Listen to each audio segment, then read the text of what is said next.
हम तो जाए हैं और पता करके आए हैं, और हमें ये पता है कि राहुल गांधी हारने वाले हैं, और नरेंद्र मोदी हारने वाले, और नितिन गडकरी हारने वाले, और सलमान खुर्शीद हारने वाले, और अरुण जेटली हारने वाले हैं। तो इतिहास तो हम बनाने वालों में से हैं। चलिए साइना एनसी जी, मेरे समझ में नहीं आ रहा मुकाबला किसके बीच है। आपकी प्रत्याशी कह रही है साहब कांग्रेस बीजेपी के बीच मुकाबला है, आम आदमी पार्टी कह रहे साहब बीजेपी का कोई नामो निशान नहीं है। आंकड़े भी ये बताते हैं साहब 2004-2009 में आप तीसरे नंबर में थे। सच किसको माने? हेलो देखिए, उम्मीद पे दुनिया कायम है और उम्मीद पे सभी आजकल जी रहे हैं, लेकिन हकीकत तो ये है। आपको उम्मीद है या नहीं सीट को लेकर? ये सेम, मुझे लग रहा है आप खुद कॉन्फिडेंट नहीं आम आदमी पार्टी जिन्होंने दिल्ली में ये तमाशा करके दिखाया है, जो वो उनको ये उम्मीद पे इलेक्शन लड़ना है कि जनता उनको दोबारा वोट देगी, तो ये बहुत ही बड़ी गलतफहमी है। क्योंकि जब लोग चाहते हैं कि स्थिरता हो, नेतृत्व हो और एक लंबी इनिंग्स से देश की प्रगति हो, तो एक ही मात्र नाम आता है और वो है नरेंद्र मोदी जी। नहीं, जहां तक कांग्रेस का सवाल है, मुझे लगता है कि उनके, मेरा सवाल ये स्मृति जी, आपको जो राहुल गांधी जी कह रहे हैं, देखिए वो है नहीं इस प्रोग्राम में, तो मुझे उनकी बात रखनी पड़ेगी। उनका ये कहना है कि साहब अमेठी पे मेरा विश्वास इतना क्यों, मैं वहां पर इंदिरा गांधी राष्ट्रीय उड़ान एकेडमी बनाई है, हिंदुस्तान एरोनॉटिकल लिमिटेड वहां पर है, भारत हैवी इलेक्ट्रिकल लिमिटेड वहां पर है, वहां पर उन्होंने फुटवेयर डिजाइन एक इंस्टीट्यूट खोला है, इंदिरा गांधी आई हॉस्पिटल और रिसर्च सेंटर वहां पर खोला है, पीएमजीएसवाई के तहत कई किलोमीटर सड़कें बनाई है, नेशनल हॉर्टिकल्चर मिशन के तहत वहां लोगों को मदद पहुंची है, मनरेगा के तहत भारी भरकम पैसा खर्च हुआ है। तो राहुल गांधी हारेंगे कैसे? ये उनका स्टेटमेंट है जो मैं आपके सामने रख रहा हूं। अभी मैं काउंटर स्टेटमेंट करना चाहती हूं कि अमेठी में इसके बावजूद बेरोजगारी इतनी बड़ी है कि आप देखिए, जहां तक सवाल है कि जब आप एक नेतृत्व कर रहे हैं एक कंस्टिट्यूंसी की, क्या ये आपका अधिकार नहीं बनता है कि आप पार्लियामेंट में जब लेजिस्लेशन हो रहा है तब आप आपके कंस्टिट्यूंट्स की आवाज बुलंद कीजिए। आपने तो 2 बार 5 साल में बोला तक नहीं है, कंस्टिट्यूंसी को तो छोड़ दीजिए।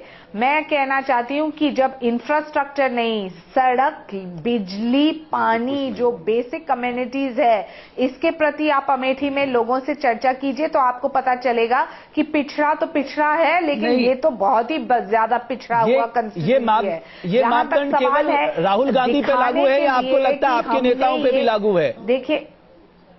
देखिए हमारे नेता, ये केवल राहुल गांधी पे लागू है कि उन्होंने सदन में मुद्दे नहीं उठाए अमेठी को लेकर? नॉन परफॉर्मिंग एसेट्स नहीं है। आपने क्यों मुरली मनोहर जोशी को बदला? नहीं है। और आज समझ लीजिए कि जब वोटर वोट कर रहा है तो उनके पास नोटा का भी ऑप्शन है, जहां उनको पता है कि जो किसी ने काम नहीं किया तो नोटा का बटन दबा दीजिए। लेकिन जब हम आपको एक अच्छा पर्याय दे रहे हैं, बोल रहे हैं कि आपको प्रगति के लिए वोट देना है, स्थिरता के लिए देना है। मुझे नहीं मालूम आपने देखा या नहीं देखा अमेठी, लेकिन शेष नारायण सिंह साहब मेरे साथ जुड़े हुए हैं। शेष नारायण सिंह साहब, क्या इतनी गरीबी है, इतना पिछड़ापन है अमेठी में कि राहुल गांधी ने वहां पर कुछ नहीं किया, या आपको लगता है ये गांधी परिवार की देन है कि उस कॉन्स्टिट्यूएंसी को इसलिए हाई प्रोफाइल कहा जाता है, वहां काम भी हुआ है? अब मैं यार कुछ बात कहूं, ऐसा न कहने लगे कि मैं कांग्रेसी एजेंट हूं।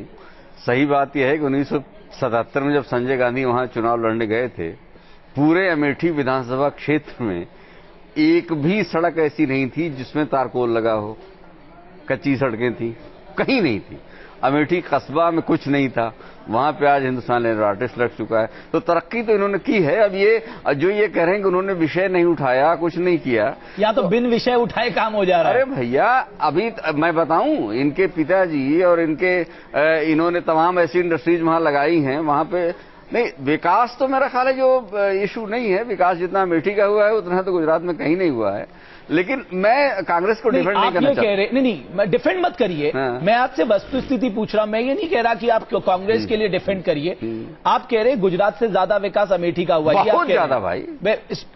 जी साइना एनसी जी, अभी आपने सुना ये कस्बे में रहने वाले हैं अमेठी में, वो कह रहे हैं अमेठी का बहुत ज्यादा विकास हुआ है। अब आप लोगों को क्यों नहीं दिखता, ये मेरे समझ में नहीं आता। एक इंडिपेंडेंट पत्रकार ये बात कह रहे हैं।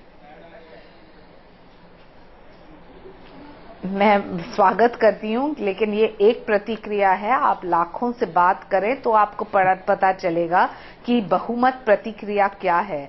और मैं यहाँ किसी को नजरअंदाज नहीं करना चाहती हूँ। एक युवा नेता, मैं सिर्फ इतना जानना चाह रहा हूँ कि आपने ऐसा क्या मंथन किया कि आपने स्मृति ईरानी को राहुल गांधी के टक्कर के मुकाबले में उतार दिया? 2 बार 3 बार मौका मिला है तो वो अपने कंस्टिट्यूंसी की आवाज क्यों नहीं बुलंद करते हैं? वो अपने कंस्टिट्यूंस के मुद्दे पार्लियामेंट में क्यों नहीं लाते हैं? वो आपने कसम खा ली है, सिर्फ आपने तब से एक ही बात कही जा रही है साइना एनसी को जी। ये समझना कि ये आपकी जागीर है। मैं आपको गिनाऊं, मैं आपको दावे के साथ कह सकता हूं, आपके राष्ट्रीय अध्यक्ष राजनाथ सिंह जो गाजियाबाद के, उन्होंने क्या कभी कोई मुद्दा गाजियाबाद को लेकर उठाया?